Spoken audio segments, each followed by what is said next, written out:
మనం కూరగాయలు కొనడానికి అడవిలో పులి వేటాడడానికి మధ్యలో సంబంధం ఏంటి? అడవిలో 3 జింకలు ఉన్నాయనుకో, అవి సేమ్ తింటున్నాయి, రోజు ఒకే క్వాంటిటీ తిని అవి ఉన్నాయి. డిఫరెంట్ ఏజ్లు, డిఫరెంట్ సైజులు అనుకోండి ఏదన్నా. ఇప్పుడు పులికి ఆకలింది, అది తినాలి. అది వచ్చింది, 3కు 3 పరిగెత్తుతున్నాయి. అందులో ఒకటి అత్యంత వేగంగా పరిగెత్తుతుంది, ఒక 100 వేసుకుని 100 స్పీడ్ తోటి ఒకటి పరిగెత్తుంది, ఒకటి 80, ఒకటి 60 స్పీడ్ తోటి పరిగెత్తుంది.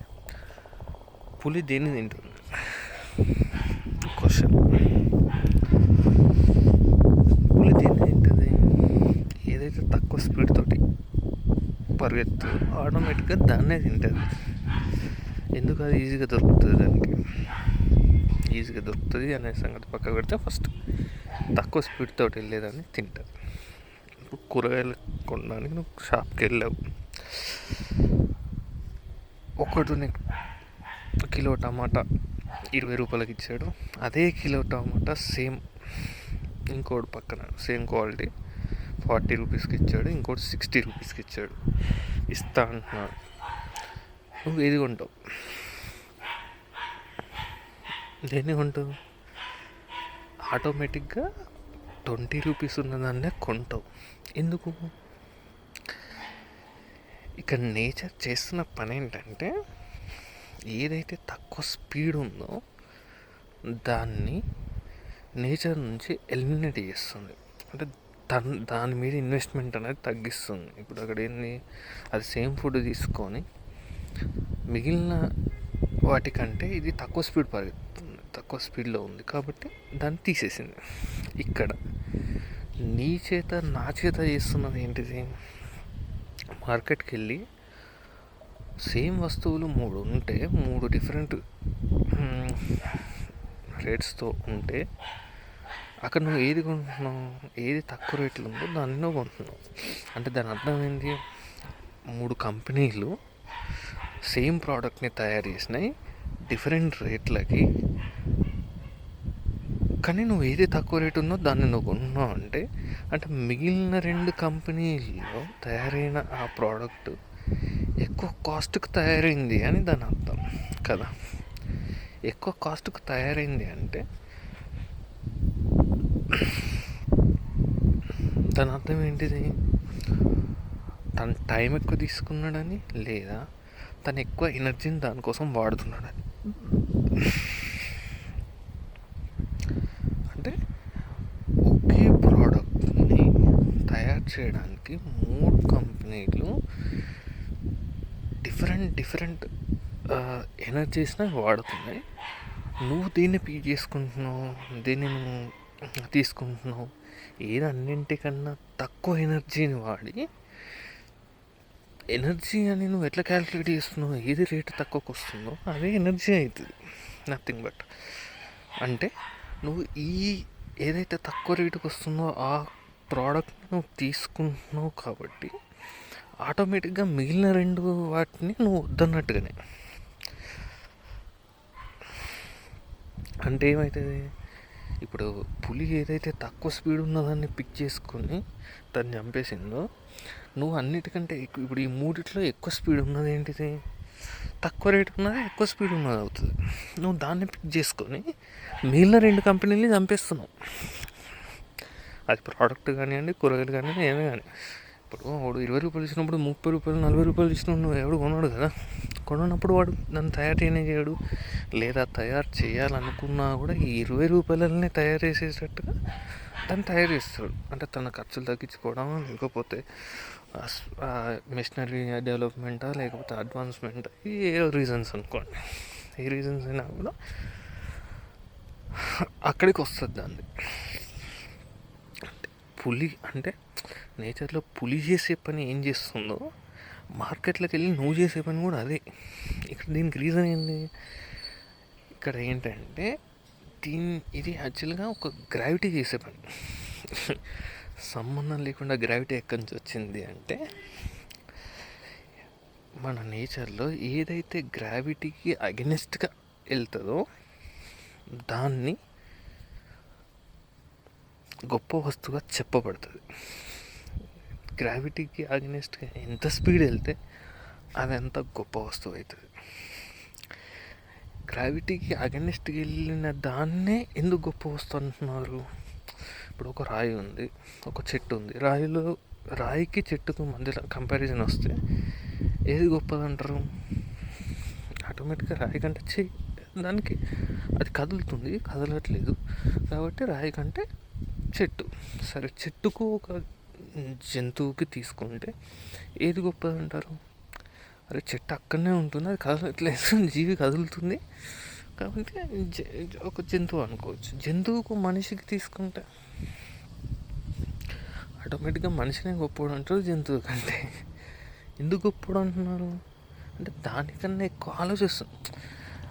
అసలు గ్రావిటీ యాక్చువల్గా ఇవన్నిటిని తయారు చేసింది కూడా ఒక రకంగా గ్రావిటీ అవుతుంది. ఎందుకంటే తనను అగెనెస్ట్గా ఏదైతే మూవ్ అవుతుందో, కదులుతుందో దాన్ని తయారు చేసుకుంటున్నది కూడా గ్రావిటీ.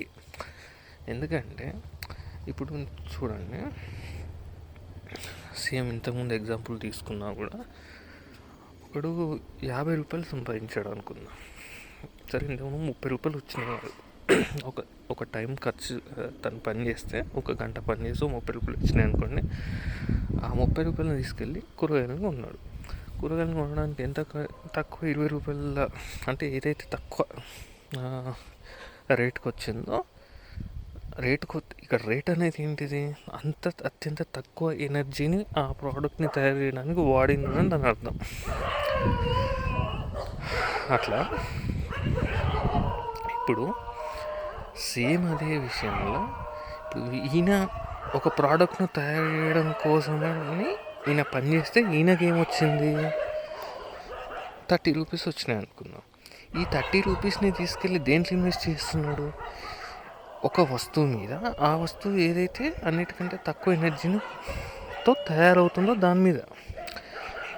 ఇప్పుడు ఈయన తయారు చేస్తున్నా లేదా అందులో పని చేస్తున్నా అటువంటి అరవకండి, ఒక విషయం చెప్తున్నా, ఎందుకు అరుస్తున్నారు?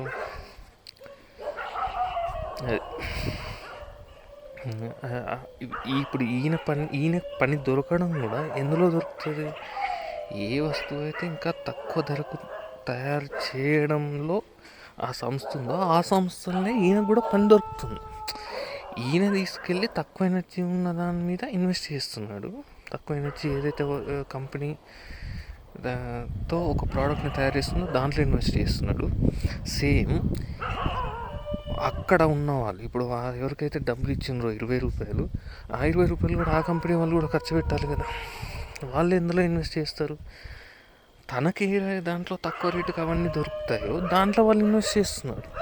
అంటే అత్యంత తక్కువ రేట్లో, తక్కువ రేట్ అనేది పక్కకు పెడితే అత్యంత తక్కువ ఎనర్జీని వాడి ఒక ప్రోడక్ట్ని ఏదైతే స్పీడ్ ఉన్న ప్రోడక్ట్ తయారు చేస్తున్నారో దాంట్లో ఇన్వెస్ట్మెంట్ చేయబడుతుంది.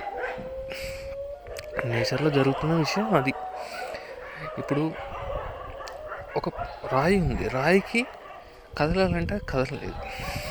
సరే, రాయి నుంచి చెట్టు వచ్చింది అనుకున్నాం, మొక్కలు వచ్చినాయి, జీవులు వచ్చినాయి. వీటిలో మనసు దేనికి ఉంది? మనసే ఎందుకు?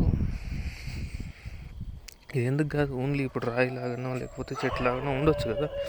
అంటే చెట్టుకు మనసు ఉందా లేదా అనేది టాపిక్ పక్కకు పెడితే ఫస్ట్ వాటిలాగా ఉండొచ్చు కదా. ఒక జీవుల్లాగా నాకు ఏదో అనిపిస్తే నేను కదలాలి అని నేను ఎందుకు అనుకుంటున్నాను? ఇప్పుడు ఒక చెట్టు ఉంది, చెట్టు కదలాలని దాని ఇంటెన్షన్ కాదు, అది కదలలేదు. ఒక రాయి కదలలేదు. అదే ఇప్పుడు గ్రావిటీ నథింగ్ బట్ ఒక సృష్టి, ప్రకృతి, అది చేసే పని ఏంటిది? అది వ్యాప్తి చెందుతూ ఉంటుంది. అది ఎంత ఫాస్ట్గా మూవ్ అయితే అంత వ్యాప్తి చెందుతుంది. ఇది ఫండమెంటల్ ఫార్ములా లెక్క తీసుకుంటే. ఇప్పుడు నాకు కావాల్సింది ఏంటి? నేను వ్యాప్తి చెందాలంటే నేను ఫాస్ట్గా మూవ్ అవ్వాలి. ఇప్పుడు నేను ఏదైతే ఫాస్ట్గా మూవ్ అవుతానో, కదులుతానో వాటిలలో నా ఇన్వెస్ట్మెంట్ నేను పెడతాను, నా ఎనర్జీని నేను వాడుకుంటాను. కాబట్టి నేను ఏం చేస్తున్నా? ఏదైతే ఒక ప్రోడక్ట్ ఫాస్ట్గా మూవ్ అవుతుందో దాని గురించి నేను ఆలోచిస్తాను, దాని గురించి నా ఎనర్జీని వాడతాను. ఇప్పుడు ప్రపంచంలో అన్నిటికంటే ఫాస్ట్గా మూవ్ అయ్యేది ఏంటిది అంటే ఏమీ ఉండదు, మనిషి మైండ్, మనస్సు. దానంతా అంటే మిగిలిన వాటి మనస్సు అంత వేగంగా ప్రయాణించేది లేదంటే ఓకే, మనస్సు ఒకే రకంగా ఆలోచిస్తుంది. కాకపోతే మనం వాడే వాడకాలు కొంచెం మామూలుగా వాడాం కదా, అందుకని కొంచెం ఎక్కువ ఎఫెక్టివ్ ఉంటుంది. ఇప్పుడు అరిసే కుక్క ఉన్నది, అది ఎందుకు అరుస్తుంది? అది అంటే దానికి ఏదో కనిపించింది, అది థ్రెట్ కావచ్చు, దానికి భయం అనిపించవచ్చు, లేదా ఏదన్నా జరుగుతుందని వేరేటి చెప్పి ఉండొచ్చు, అందుకోసం అది అరుస్తుంది. ఇప్పుడు దాని ఆలోచన వేగం నా ఆలోచన వేగంలో పెద్ద తేడా ఏమి ఉండదు. ఆలోచన వేగంలో దానికి నాకు తేడా ఏమి ఉండదు, కానీ ఆలోచించే విషయం తేడా ఉండొచ్చు. అది ఆలోచించి దానికి రియాక్ట్ అవ్వడం వల్ల జరిగే పని కంటే ఒక మనిషి ఆలోచించి దానివల్ల అయ్యే పని ఎక్కువ ఉండొచ్చు. అంటే ప్రోడక్ట్, ఆ మూమెంట్ ఆఫ్ ప్రోడక్ట్, ఆ ఫిజికల్ ఆబ్జెక్ట్ యొక్క మూమెంట్, తన ఆలోచన దాని ఎగ్జిక్యూషన్ కన్నా నా ఆలోచన నా ఎగ్జిక్యూషన్లో ఎక్కువ ఎఫెక్ట్ ఉండొచ్చు, అంతే. ఇప్పుడు గ్రావిటీ దగ్గరికి వస్తే, గ్రావిటీ అనేది మైండ్ని తయారు చేసింది. ఇది ఎందుకు అంటున్నా అంటే, నీ మనసుతోటి నువ్వు ఆలోచించే ప్రతి ఒక్క ఆలోచన అది నిన్ను కదిలిస్తుంది. అంటే నేను ఇప్పుడు రాయిలాగా ఉన్నా అనుకున్నా, నేను మనిషిని కాదు, నేను రాయిని, నాకు మనసు లేదు, ఇప్పుడు నేను కదలాలి. ఎట్లా కదులుతా? అయితే గాలి వల్ల కదలాలి, లేకపోతే నీటి వల్ల కదలాలి, లేదంటే ఏదైనా భూకంపాలు వస్తే భూకంపం, లేకపోతే నేను కదులుతానా? కదలను. అంటే నా లోపల మూమెంట్ తక్కువ. లేదా సేమ్ ఇప్పుడు నేను చెట్టుకు తీసుకున్నాను అనుకోండి, రాయి కంటే చెట్టులో ఉండే మూమెంట్ కొంచెం ఎక్కువ ఆటోమేటిక్గా. ఎందుకు ఎక్కువ మరి దాంట్లో? ఎందుకంటే అది గాలికి రాయి గాలికి కదలదు, అది ఈజీగా గాలికి కదులుతుంది. సో ఆటోమేటిక్గా దాంట్లో ఆ మూమెంట్ ఎక్కువ. దానికి మనసు లేదు. ఒకవేళ మనసు ఉంది అని అనుకుని ఏదైనా ప్రూవ్ చేస్తే కనుక, మనసు ఉన్నది కదలే సిచ్యువేషన్లో అటువంటి ఆబ్జెక్ట్ కాదు, కదిలే ఆబ్జెక్ట్, తనంతట తాను కదిలే ఆబ్జెక్ట్ కాదు. సరే, దాన్ని నెక్స్ట్ తీసుకుంటే ఒక జీవులు, పక్షులు కానీ జంతువులు కానీ తీసుకుంటే, ఇప్పుడు అక్కడ ఏమవుతుంది? తనకు అనిపించడమే తడు కథం కదులుతుంది అది. ఇప్పుడు అది కదలడం ఎందుకు కదులుతుంది అంటే, ఇప్పుడు ఒక ఆవు కదులుతుంది. ఎందుకు కదులుతుంది అది? ఆవు మీన్స్ ఒక సాధు జంతువులు అనుకోండి, గడ్డి తిని బతికేటి ఏదైనా కూడా అది కదులుతుందని తనకు ఆకలి ఉంది. ఆకలి అయితే కదులుమని చెప్తుంది. ఆకలి అయితే కదలాలి, అది తినాలని ఎవరు చెప్పిండ్రు? ఎక్కడి నుంచి పుట్టింది అది? ఆకలి అయితే తినాలని ఎవరు చెప్పింది? ఇప్పుడు రాయికి ఆకలి అవుతుందా, చెట్టుకు ఆకలి అవుతుందా? దానికి కూడా ఆకలి అవుతాయి కదా, మరి అవి కదలట్లేదు కదా. వాటి దగ్గర ఉంటేనే వాటికి వచ్చేస్తుంది, మరి వీటికి రావట్లేదు కదా. మరి వీటికి రాకుండా ఎవరు సృష్టించారు? సరే, రాకుండా ఎవరెవరు వచ్చింది అనుకుందాం. ఇప్పుడు జీవి దానికి ఆకలి అయింది, ఆ ఆకలి కోసం తన లోపల గడ్డి లాంటిది ఏదైనా కానీ అది లోపల వేయాలి, దానికోసం నేను కదలాలి. ఇప్పుడు నాకు కదిలినా కానీ అక్కడికి ఎక్కడికి వెళ్తాను, అది తింటాను. ఆ తిన్న తర్వాత ఇప్పుడు నాకు ఆకలి అవ్వడం కోసం అనేది మనసు పుట్టింది యాక్చువల్గా. ఇప్పుడు మనసు ఎక్కడి నుంచి పుడుతుంది? ఇప్పుడు చిన్నపిల్లలు ఉన్నారు, అప్పుడే పుట్టిన పిల్లలు ఉన్నారు అనుకున్నాం. వాళ్ళు ఏం చేస్తారు? తినగానే అంటే వాళ్ళు పడుకుంటారు, లేస్తారు, ఆకలి అవుతుంది, ఏడుస్తారు, అంతేనా? ఆకలి అవుతుంది, ఏడుస్తారు. ఇప్పుడు ఆ ఆకలి అవుతుంది ఏడు అని ఎవరు చెప్పిండ్రు? బ్రెయిన్ ఆటోమేటిక్గా అదొక రకమైన లోపల నొప్పి కానీ పెయిన్ కానీ ఏదో వస్తుంది, దానివల్ల ఏడుస్తారు అనుకున్నాం, అది సిగ్నల్ లాగా. అది ఒకసారి 2 సార్లు అయిన తర్వాత 3వసారి అటువంటి ప్రాబ్లం ఏది వచ్చినా కూడా వాళ్ళు ఏడవడం మొదలు పెడతారు. అప్పుడు ఏమవుతుంది? ఫస్ట్ టైం మనసు ఉండదు, జస్ట్ జరుగుతుంది అంతే. 2వసారికి అది మనసుగా తయారవుతుంది. ఏమవుతుంది? ప్రాబ్లం ఏది వచ్చినా ఏడవడం మొదలు పెడతారు. అందుకే చిన్నపిల్లలు ఏదైనా చూడు, ఏదైనా ప్రాబ్లం వస్తే ఫస్ట్ ఏడుస్తారు. ఎందుకు? తనకు ఫస్ట్ ఏదో ఒకటి వచ్చింది, దానివల్ల అది ఆటోమేటిక్గా ఏడవడం అనేది మొదలైంది. ఆ ఏడవడం అనేది దానికి సొల్యూషన్గా మారింది. పెద్దోళ్ళు అది ఏడుస్తున్నాడు కదా అని ఏదో ఒకటి చేస్తే అది తగ్గిపోయింది కదా. ఓహో, ఏడిస్తే తగ్గిపోయింది అన్న ఉద్దేశంతో ఏం చేస్తారు, ఏదొచ్చినా కూడా ఏడుస్తారు ఫస్ట్. అంటే అంతకుమించి చెప్పే అది సిచ్యువేషన్ లేదు, సీన్ లేదు అనుకోండి, ఏదన్నా అనుకోండి, కానీ అప్పటికక్కడ మనసు ఏర్పడింది. అట్లనే తర్వాత కొంచెం పెద్ద అవుతాడు. కొంచెం పెద్ద అవగానే ఏంటి, తనకి ఏది కనిపిస్తుందో, ఏది మంచో, తనకి ఏది అట్రాక్టివ్గా కనిపిస్తుందో, అంటే తన కళ్ళకి కానీ చెవులకు కానీ అది ఏదైతే కనిపిస్తుందో ఆ టేస్ట్ కానీ చూడడానికి దాన్ని కదులుతూ ఉంటారు. అంటే కనిపించేదల్లా చూడాలి, దాన్ని తాకాలను, తినాలను, వినాలను, ఆ ఉద్దేశంతో, ఆ క్యూరియాసిటీ తోటి అది కదులుతూ ఉంటారు. ఇప్పుడు అక్కడ ఏం జరుగుతుంది, నాకు అనిపించడమే నా కదలికకు పుట్టుక. నాకు ఏది అనిపించినా నా కదలికకు పుట్టుక అవుతుంది. అది ఏదన్నా అనిపించండి, నాకు మంచి అనిపించండి, చెడే అనిపించండి, తినడం అనిపించండి, పడుకోవడం అనిపించండి, పడుకోవడం కూడా లేదు, ఇంకోరి మీద కోపం అవ్వండి, ప్రేమ అవ్వండి, ద్వేషం అనివ్వండి, లేకపోతే ఏదన్నా ఇంకా ఎంటర్టైన్మెంట్ ఇవ్వండి, ఏదైనా కానివ్వండి, అది ఫ్రెండ్స్ కానీ, ఫ్యామిలీ కానీ, జాబ్ కానీ, ఏదన్నా కానీ నేను ఇది చెయ్యాలని నేను అనుకున్నా అంటే నేను కదులుతున్నా ఫస్ట్ ఆఫ్ ఆల్. ఇప్పుడు రాయికి నాకు తేడా ఎక్కడ వస్తుంది, నాకు మనసు ఉంది, దానికి మనసు లేదు అంటున్నాను కదా. సరే, దానికి లేదు, నాకు ఉన్నది, నాకు ఉండడం వల్ల యూజ్ అయింది. అక్కడ నాకు ఉండడం అనేది ఏమవుతుందంటే నా కదలిక కారణం అవుతుంది. నా కదలికకు మనసు ఎందుకు ఉండాలి, ఈ మనసు ఎవరు సృష్టించండి ఫస్ట్. అంటే మనసు సృష్టించబడిందా, అంటే నేను కదలడం కోసం సృష్టించిందా, లేకపోతే ఇది వాయిస్ వర్స అట్లా జరిగింది, ఇట్లయిందా, ఇట్లా పడదా, అట్లయిందా, ఎట్లయింది ఇది మొత్తానికి అయితే ఇప్పుడు ప్రస్తుతానికి ఉన్న సిచ్యువేషన్లో నా ప్రతి ఒక్క మనసు ఆలోచించే ప్రతి ఒక్క ఆలోచన నా కదలికకు లేదా నా వల్ల ఇంకోరి కదలికకు కూడా కారణం అవుతుంది కదా. ఇదైతే క్లియర్ కదా. అంటే గ్రావిటీ ఏం చేస్తుంది, నా తోటి ఒక ఆలోచింపజేస్తుంది, నాకు అలసట తెప్పిస్తుంది. లేకపోతే ఇప్పుడు ఏదైనా కనిపిస్తుంది ముందట, ఒక వస్తువు వచ్చింది అనుకుందాం, లేకపోతే ఒక జీవి వచ్చింది, ఒక మనిషి వచ్చారు, ఒక ఆడొచ్చారు, లేకపోతే మగ వచ్చారు, ప్రతి ఒక్క విషయం అనేది వాళ్ళ ఆలోచన వల్ల వాళ్ళు అక్కడికి వచ్చినా కూడా, వాళ్ళు అక్కడ ఉండడం వల్ల నా మనసులో ఒక ఆలోచన ఆటోమేటిక్గా వస్తుంది కదా.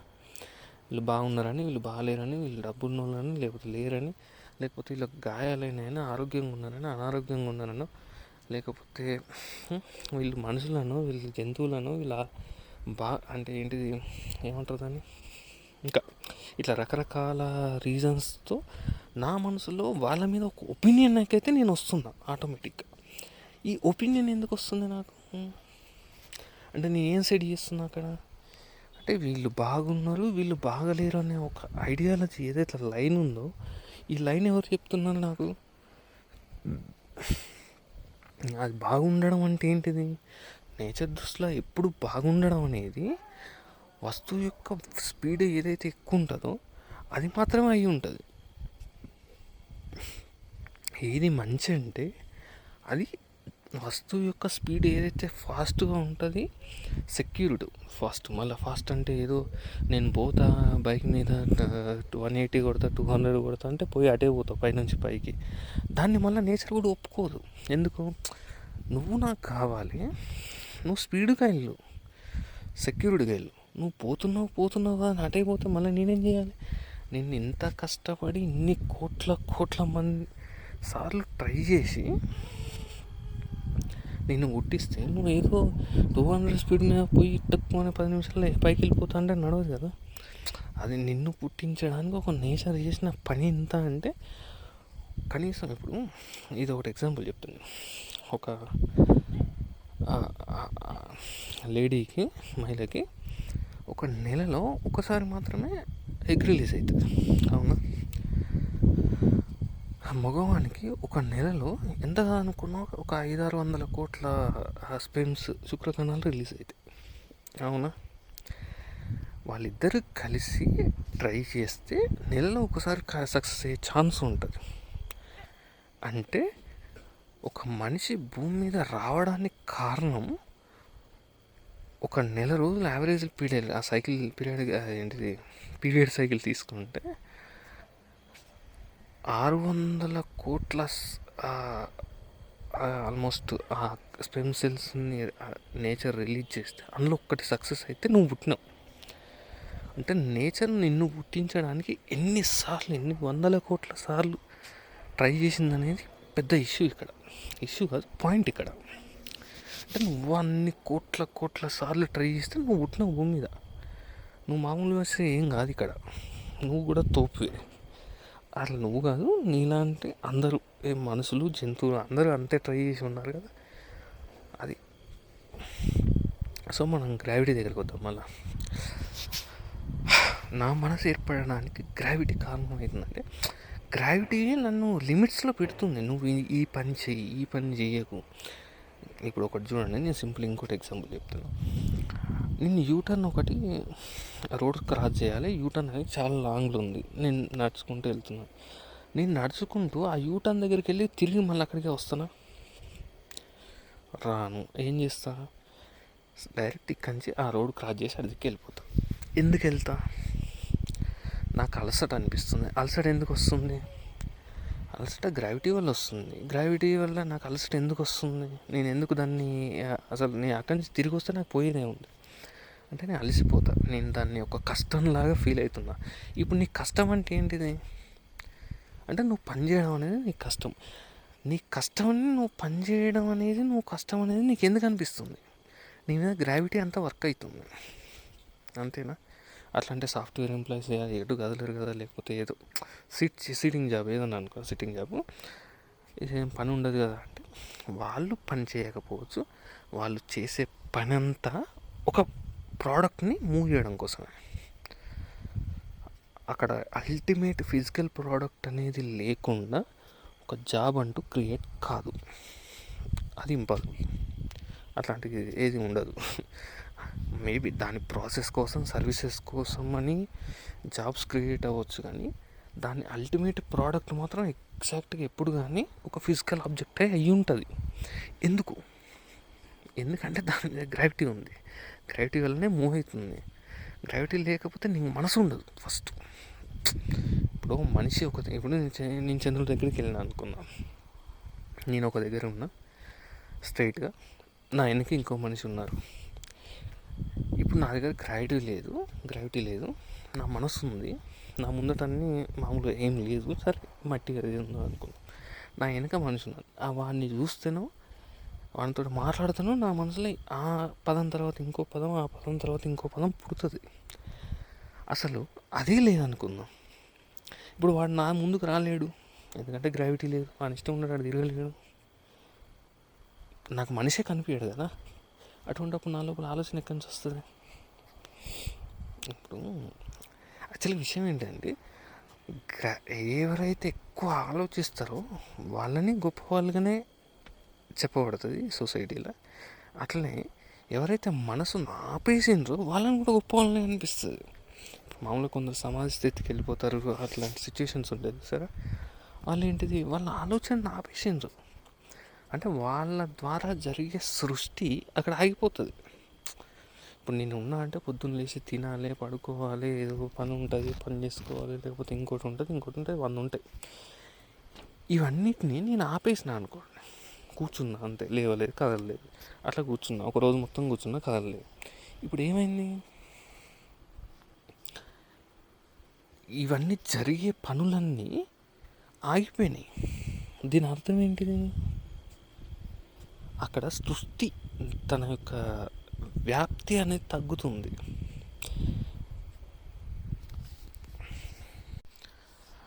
ఎక్కడైతే జనాభా తగ్గుతుందో అక్కడ సృష్టి తగ్గుతున్నట్టు దాని అర్థం. అందుకనే ఇన్వెస్ట్మెంట్ చేసే వాళ్ళు ఎక్కడ ఇన్వెస్ట్మెంట్ చేయాలంటే, ఫస్ట్ ఏ సొసైటీలో జనాభా ఉందో ఆ సొసైటీలో ఫస్ట్ చేయాలి. ఎందుకంటే వీళ్ళు ఇప్పుడు నీకు ఒక కస్టమర్ కావాలి. కస్టమర్ ఎక్కడి నుంచి వస్తారు? ఆడు ఉంటేనే కదా, పుడితేనే కదా వచ్చేది. నీకు బర్త్ రేటే లేనప్పుడు అక్కడ కస్టమర్స్ ఎక్కడి నుంచి ఉంటాం, ఆటోమేటిక్గా ఉండరు. మళ్ళీ ఇంకోటి, ఏ సొసైటీలో అయితే పెళ్ళి చేసుకోవడం అనేది లేట్ అయిందో, లేదా లేట్ అవ్వడం అనేది ఇష్యూ కాదు, పెళ్ళి చేసుకునేటప్పుడు ఎవరైతే వీళ్ళు ఇంకా పెళ్ళి చేసుకుంటున్నారు, పర్లేదు టైం 30 అయింది, 35 అయింది, 40 అయినా కూడా చేసుకోకపోయినా ఏమీ అనని సొసైటీ ఉంది చూసారా. అంటే వాళ్ళకి 35, 40 ఇచ్చింది, వాళ్ళని ఎవరు కూడా నువ్వు ఎందుకు పెళ్ళి చేసుకోవాలని ఎవరు క్వశ్చన్ అడగలేదు అనుకోండి, ఆ సొసైటీలో ఉండొద్దు. ఇన్వెస్ట్మెంట్ చేయకండి ఫస్ట్ ఆఫ్ ఆల్. ఎందుకంటే అందులో ఇన్వెస్ట్మెంట్ చేస్తలే అంటే వాళ్ళని పుషప్ లేదు. ఫస్ట్ ఒక సొసైటీ ఎప్పుడు ఒక ఒక ఏంటిది ఒక ప్రోడక్ట్ నుంచి అల్టిమేట్ రిటర్న్స్ అనేది తీసుకోవాలి. అది తీసుకోవడానికే ఆ గ్రావిటీ కానీ అదంతా పనిచేస్తుంది, నేచర్ అనేది పనిచేస్తుంది. ఇప్పుడు నేను ఒకరిని పుట్టించిన వాడిని బై ప్రోడక్ట్ని ఇంకో దాన్ని తయారు చేయమని వాడికి చెప్పిన, వాడు ఏం చేస్తున్నాడు, పెళ్ళి చేసుకో అంటే పెళ్ళి అనేది మన కాన్సెప్ట్లో తీసుకున్నాడు. పెళ్ళి అనే వల్ల చాలా బెనిఫిట్స్ ఉన్నాయి, దాంట్లో తప్పేం లేదు. అందులో ఎక్కడైతే అది కాకుండా ఆగిపోతున్నారు మనుషులు, అది అట్లా ఆగిపోయినా కూడా ఒక సొసైటీ వాళ్ళని ఏం అంటలేదంటే దాని అర్థమైంది, అట్లా ఉన్నా కూడా పర్లేదు అంటున్నది. పర్లేదు అంటే ఏమన్నట్టుగా, పర్లేదు అంటే అక్కడ వ్యాప్తి అంటే నెక్స్ట్ జనరేషన్ అనేది పుట్టదు, ఆలోచనలు పుట్టినప్పుడు ఏమవుతుంది, నీకు వ్యాప్తి ఉండదు. వ్యాప్తి లేనప్పుడు ఆ జాతి పోద్ది. అది అటువంటి జాతి మన నేచర్కి అవసరం లేదు. ఏదైతే బై ప్రోడక్ట్స్ ఎక్కువ వస్తూ ఉండాలి, తన ఆలోచనలు ముందుకు తీసుకెళ్ళాలి అటువంటి వేగంగా. మళ్ళీ అది కూడా అటువంటి సొసైటీ ఎక్కడుందో దాన్నే పట్టుకుంటుంది, లేకపోతే దానికి అవసరం లేదు అటువంటిది. మళ్ళీ ఇప్పుడు కొంచెం వెనక్కి వస్తే, ఏ సొసైటీలను అయితే పెళ్ళి కాని వాళ్ళని పెళ్ళి చేసుకోని ఏదైతే పుష్ చేస్తారో, అడుగుతారో, లేకపోతే ఇబ్బంది పెడతారో, అటువంటి సొసైటీలో ఎవరైతే పెళ్ళైనా కూడా పిల్లల్ని కనకుండా కావాలని లేట్ అయిన వాళ్ళని కూడా ఇంకా ఎందుకు అంటలేరు, ఇంకెప్పుడు అంటారు, ఇంకేంది అని క్వశ్చన్ అడుగుతారో, అటువంటి సొసైటీలనే ఇన్వెస్ట్మెంట్ చేయాలి ఫస్ట్ ఆఫ్ ఆల్. ఎందుకంటే వాళ్ళ దగ్గర నుంచి అవుట్పుట్ నాకు కావాలి అని వీళ్ళతో అడిగిపిస్తుంది. అది ఎవరు, ఇదే. ఎందుకు అడిగిపిస్తుంది, అరే నేను పుట్టించిన, నేను పెంచిన, నేను కల్పించిన వాళ్ళతోటి, అయినా కూడా నాకు ఒక ప్రోడక్ట్ని ఇస్తలేవు నువ్వు ఎక్స్ట్రా. అది ఇస్తేనే కదా next speed, next generation, next thought వస్తుంది, నెక్స్ట్ స్పీడ్ వస్తుంది నాకు. అది నువ్వు ఇస్తలేనప్పుడు ఇంకెప్పుడు ఇస్తావు అనే క్వశ్చన్ అడిగిపిస్తుంది, ఆటోమేటిక్గా అడిగిపిస్తుంది. అడిగిపించని సొసైటీ ఏది ఉంటుందో దాంట్లోకి ఎంటర్ కావద్దు, అది పోతుంది. ఇప్పుడు జపాన్ ఉన్నాం అనుకోండి, జపాన్ కానీ సౌత్ కొరియా సంథింగ్ వీటిలో కొంచెం ఏజ్ ఎక్కువైనా కూడా వాళ్ళు పెళ్ళి చేసుకోకుండా, పిల్లల్ని కనకుండా ఒక్కలే సింగిల్గా ఉంటారు. ఇప్పుడు 50 సంవత్సరాలు ఉంటారు కావచ్చు, ఇంకో 100 సంవత్సరాలు ఉంటారు కావచ్చు. అప్పటికి వాళ్ళ జనాభా ఎంత, అది తగ్గిపోతుంది. అది తగ్గిపోయిందంటే వాళ్ళని ఇంకోళ్ళు రీప్లేస్ చేస్తారు. ఎవరు, వీళ్ళకంటే స్పీడ్గా ఉన్నవాళ్ళు అనే జనాలు. స్పీడ్ అంటే ఓన్లీ ఫిజికల్ బాడీ స్పీడ్ అనుకోకండి, మెంటల్ థాట్, ఆలోచనలలో స్పీడ్. వేగంగా ఆలోచించాలి, డిఫరెంట్గా ఆలోచించాలి, రకరకాలుగా ఆలోచించాలి. ఇటువంటి వాళ్ళు ఎవరైతే ఉంటారో వాళ్ళని రీప్లేస్ చేస్తారు. వాళ్ళకి ఎంత సిస్టమేటిక్ ఉన్నా, ఎంత ఉన్నా కూడా నెక్స్ట్ జనరేషన్ అనేది అవసరం, అది ఖచ్చితంగా కావాలని అంటది. అట్లా కావాలని అనే సొసైటీ ఏది ఉందో దాంట్లోనే ఉండాలి కూడా, అది మాత్రం బతుకుతుంది కూడా. సో మనసుకు కావలసిన ఆలోచనల్ని పుట్టిస్తుంది. నీ ఆలోచనలకు అన్నింటికీ కారణం అవుతున్నది ఏంటిదంటే కదలిక పుట్టిస్తున్నది ఏంటిదంటే గ్రావిటీ ఎందుకు వస్తుంది అంటే మూమెంట్, వ్యాప్తి కోసం.